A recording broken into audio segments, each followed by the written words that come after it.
पैशाच्या व्यवहारात बँक खात्याचा वापर करण्यात आला असून या प्रकरणात अटक करण्याची धमकी देऊन फसवणुकीचे प्रकार वाढीस लागलेत। पुण्यात एका 69 वर्षीय महिलेला सायबर चोरट्यांनी धमकावून तिची 10.5 लाख रुपयांची फसवणूक केल्याचा प्रकार उघडकीस आलाय। या प्रकरणी सायबर चोरट्यांविरुद्ध गुन्हा दाखल करण्यात आलाय।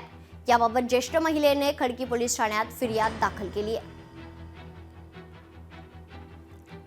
या संदर्भात अधिक माहिती जाणून घेऊयात। आमचे प्रतिनिधी अमोल धर्माधिकारी आपल्यासोबत जोडले गेलेले आहेत। अमोल, अधिक माहिती काय? आता सायबर गुन्ह्यात कुठे ना कुठे वाढ होते, पुण्यात देखील असाच एक प्रकार समोर आलाय।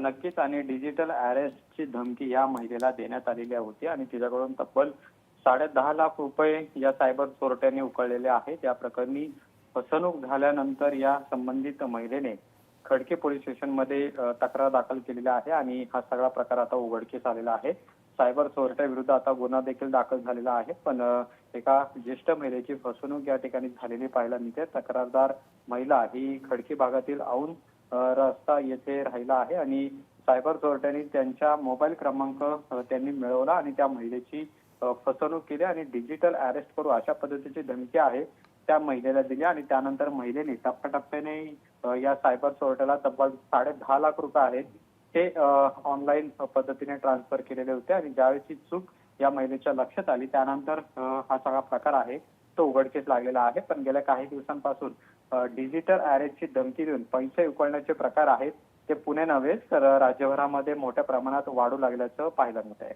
निश्चितच धन्यवाद अमोल, आपण दिलेल्या अधिक माहितीसाठी। लोकशाही मराठी ऐका, पहा, जागरूक रहा।